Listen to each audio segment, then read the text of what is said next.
Ladies and gentlemen, on behalf of the U.S.-India Business Council, let us give a great applause to Maithili Sankaran, who pulled this all together. Thank you, Maithili.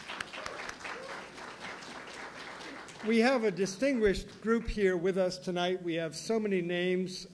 If you allow me just to go through some of the names that I'd like to acknowledge this evening. We have Sam Petroda, who has pulled himself away from his family to be here with us.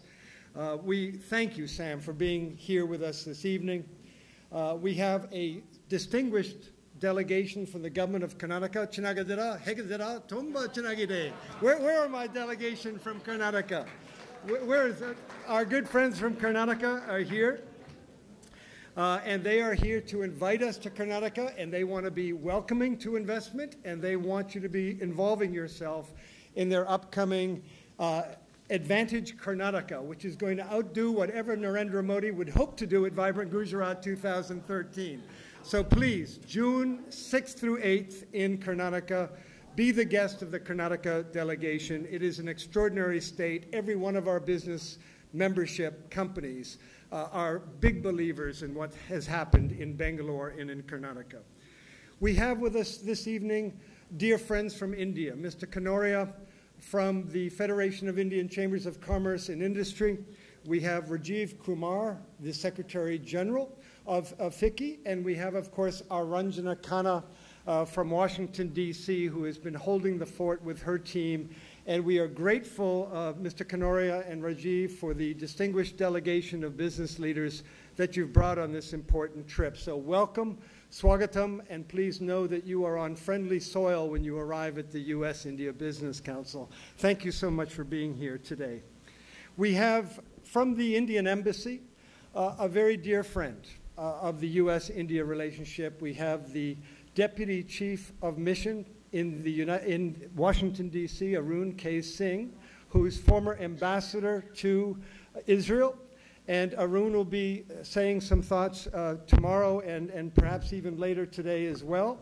But my point is that there has been never a more capable office in Washington, D.C. advancing the U.S.-India relationship. And thank you for having a very strong Consul General here in San Francisco. It is greatly appreciated. And thank you, Government of India, Indian Embassy. We really appreciate it, Mr. Ambassador.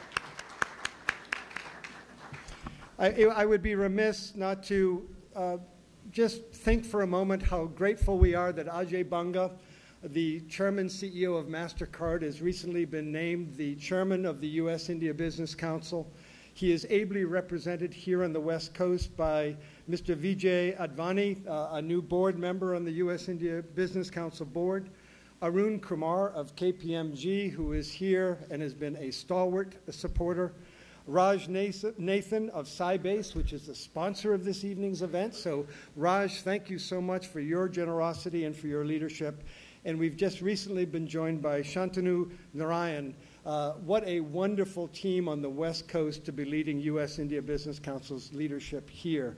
So thank you so much for your participation and for your leadership.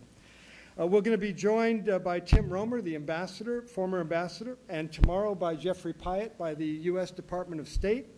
I want to just suggest for a moment that if there is a group in Washington, D.C. that gets it, that understands the importance of U.S.-India ties, it is the U.S. State Department and our embassy in Washington, our embassy in New Delhi. What an extraordinary group of human beings. They get up every morning to advance the U.S.-India relationship, commercial and strategic, and we're lucky to have all U.S. government representatives that are here today. I know that we have friends from the Department of Energy as well. We have our staff, and I want to say thank you to Maithili again. Maithili Sankaran, what an extraordinary job. Gaurav Varma from our New York office. Gaurav, where are you? Our secret weapon in New York City. Vishaka Hussain Patek, who is now in Washington, D.C. with us. We have Nishant Chandra. Nishant, thank you for joining.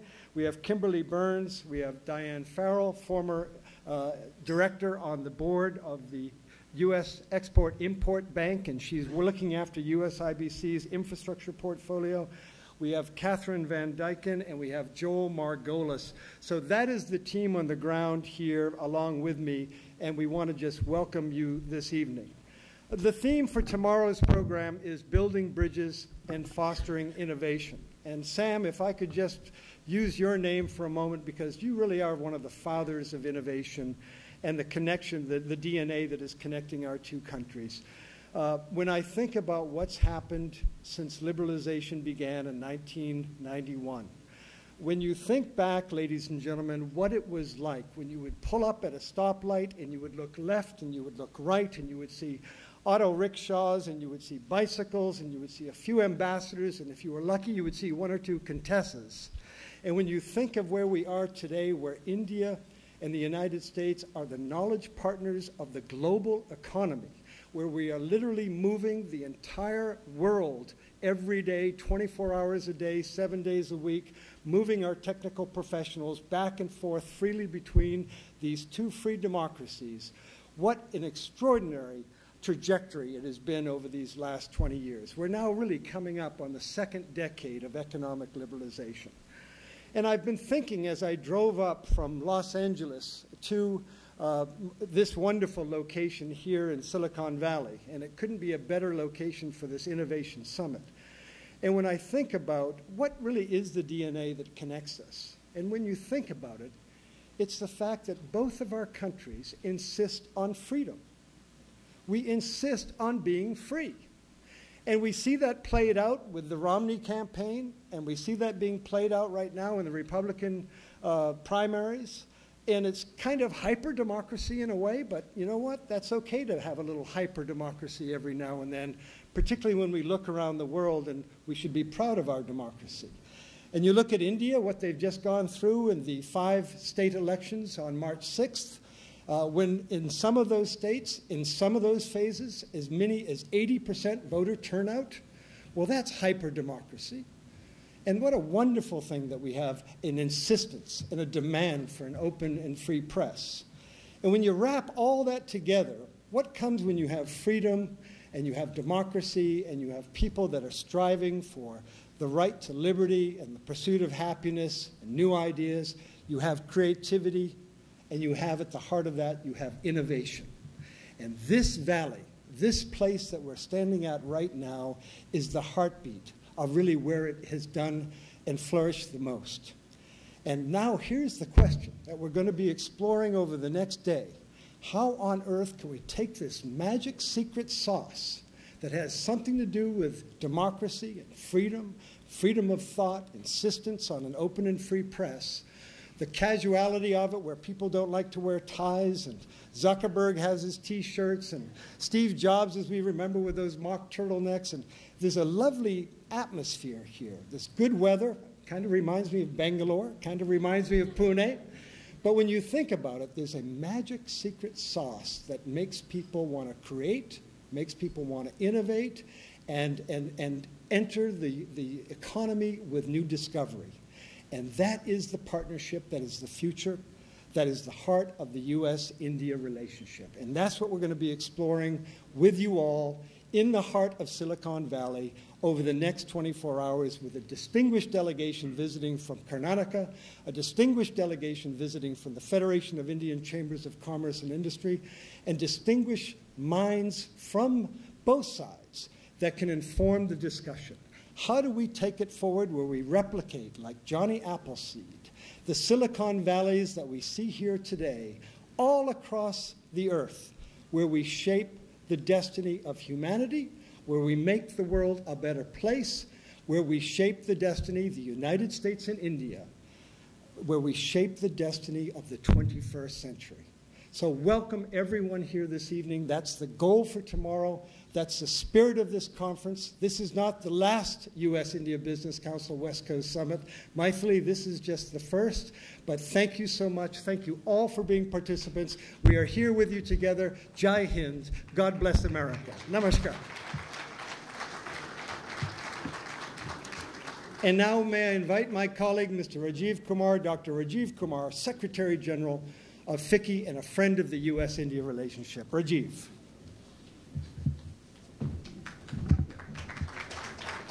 Thanks, Ron. Thanks a lot. You're always a very hard act to follow, but I'll try my best. Because Ron has this great advantage that he knows more about India than we do, and he, of course, knows about the US. And Ron, when you said about all the things that we have in common, I just do want to add, because I represent that particular segment, which is, I think one thing that these two countries have really in common is, the primacy of private entrepreneurship. Actually, that is what binds us most, because here are two countries, here are two economies where the entrepreneurs will never give up. They have a never say die attitude. Whatever be the circumstances, they will just continue, and we've shown that in India. We've shown that back there, and I'm sure that people who are here, all the Indians, have also demonstrated the same thing. And therefore, that just makes a great partnership to which FICCI is committed to contribute, and I'm really fortunate that this is the first program that FICCI has ever held on the West Coast in the US. So thank you all very much for being here, for making this such a wonderful start. And what I'm committed to is that we will continue with this practice to come to the West Coast, because there are so many of us here, there's so much to be done here, simply because what we want to do on behalf of FICCI is to create mini Silicon Valleys back in India, because that's what really is needed out there. And I'm sure the ground there is now fertile enough, with Sam leading the effort in the Innovation Council, with what we are doing ourselves in FICCI.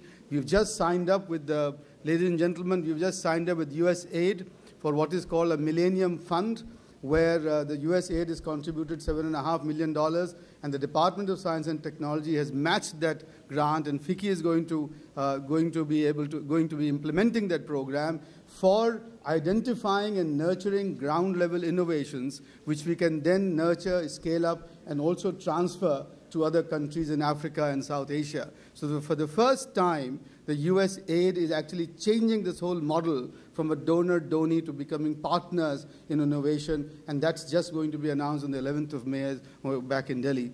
With those very few words, I just want to really add my voice and comments to that of Ron, to welcome you all here, and welcome you on behalf of Mr. Kanoria, who's the president, who's leading this delegation. And thank you all very much, and to just say that I'm sure that this is only the first of the many programs that FICCI will do on the West Coast, and I hope that we will get your support in ever larger numbers in the years to come. Thanks a lot.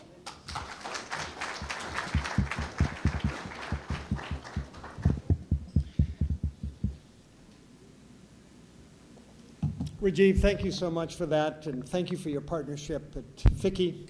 Without it, we would have no ability to operate. So thank you, Mr. Kanoria, and your delegation, Rajiv Kumar.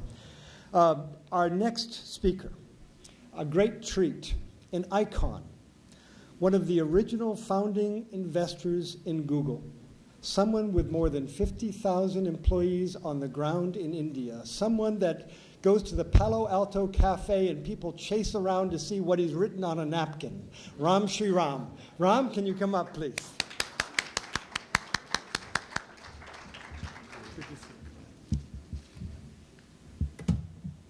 Well, good evening, ladies and gentlemen, and a very warm welcome. Let me add my very warm welcome to those that have come here from elsewhere in the U.S., and especially those of you who have come all the way from India.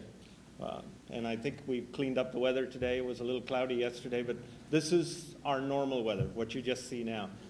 Now, it's always hard to be the speaker just before, I'm interfering with your drinks and your dinner, so I'm going to make my remarks brief, but hopefully something you'll remember. So the theme of this conference is innovation. So every nation, every company, everyone wants more of it, but you can't feel it, you can't touch it. How do you get to it? You can't legislate innovation. You can't will it to happen. However, it comes from a lot of different sources. And the way Silicon Valley has become the intellectual nexus of innovation is because it's more than just a place. It's a state of mind. It's a state of mind that exemplifies risk-taking, research. We have some great universities, Stanford, Berkeley, and others around us. UCSF.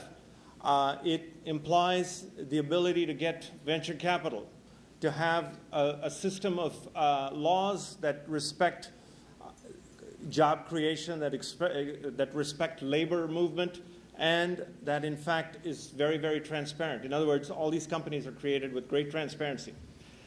And so destiny, I think, has given India a favorable hand in that most of this opportunity and growth is now moving to Asia. And so this is India's chance to really shine with respect to entrepreneurialism, and it's already happening. I think the youth and energy of India makes it a very natural place for that advantage. So I think in the years to come, we will see the first billion-dollar company in revenue that comes out of cross-border innovation. In fact, there are many such candidates to be the first of those now. And I'm not talking about Infosys, Wipro. Those successes have happened, and those are great, but they're in the past. I'm talking about new companies whose names we don't know yet, who are yet to come.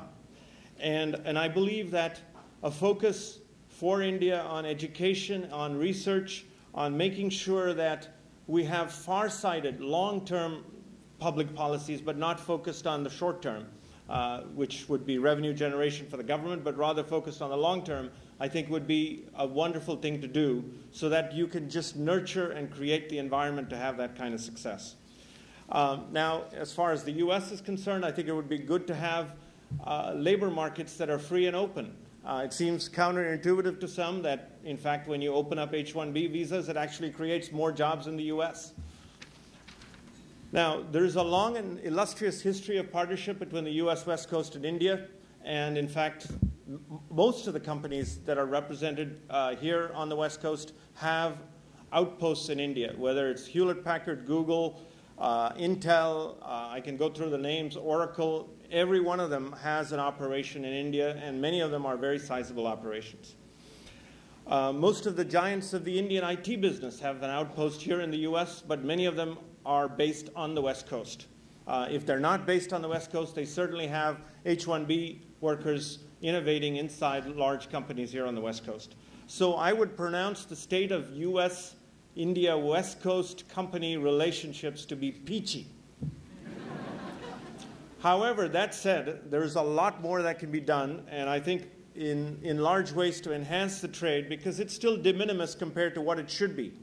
Because compared to the trade with China, India has a lot more that they could do, because the Chinese trade today is largely around manufacturing, around hardware and systems and semiconductor, whereas most of the trade with India is around services and software. But I think there's a whole new breed of software coming for which India is not well positioned, and it's important to make sure that there is more exchanges back and forth to ensure that we're not missing out on those opportunities, because they could easily go, you know, the world is a competitive place, and they could easily go to some of these other countries. Now, the last thing I would say is to succeed in this 21st century economy, it will require India and the US to work together in a number of areas. The chief among them is collaboration around public policy, perseverance, taking the educational steps necessary for research, which is more cross-border educational activities, to create more IIT-class educational institutions in India, and then ultimately, you know, focusing on ensuring that we have a great new breed of entrepreneurs. So I think India can usher in a long, uninterrupted, inclusive period of growth that's largely driven by technology innovation and therefore lots of job creation. And I think the sectors that the West Coast can bring to India are IT, the whole range of web companies that have come about that are the range of job creation in the Valley today, the whole new range of biotech and bioengineering businesses, and then I would say clean tech, which is the other sector where there's a lot of project-based innovation going on. So there's much opportunity in front of us. It's ours to seize this moment. Thank you. And with this, I would love to introduce Nikesh Arora, Chief Business Officer of Google.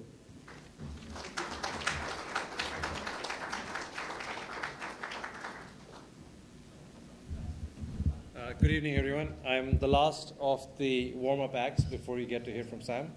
So it is my pleasure, honor, and privilege to introduce somebody like Sam Pitroda. In the age of Google, it's very hard to try and find something that is unique about someone which everybody doesn't already know, because you can actually Google him, and he has a very comprehensive website of his own, in addition to Wikipedia. So it's hard. But my first introduction to Sam was at a moment he would not know and would never be able to know. Is, I was trying to sell computers to something he ran called CDOT.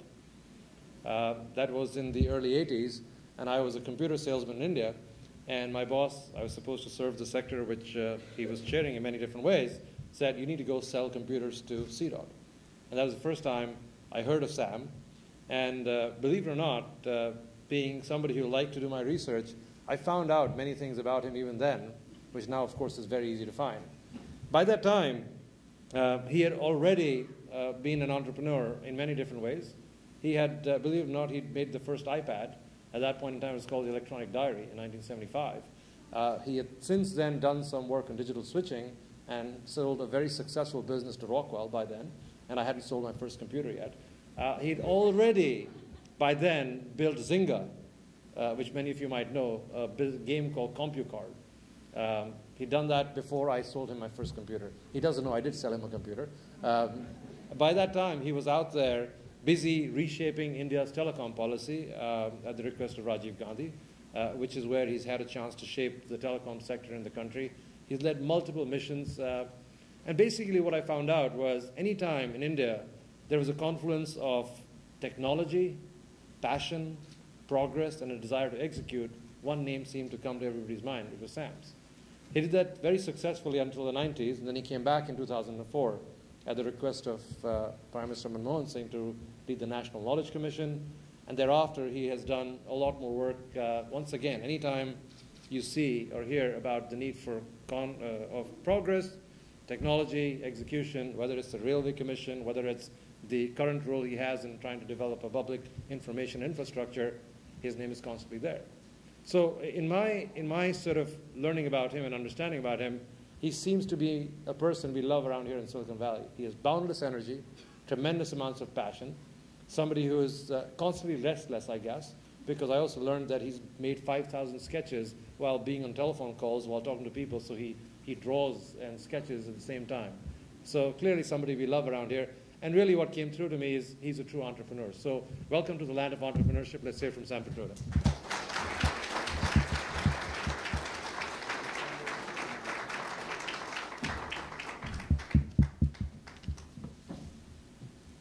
Thank you, Nikesh. I don't remember your coming to sell a computer. I'm sure I had black hair then, and you were little less sort of heavy.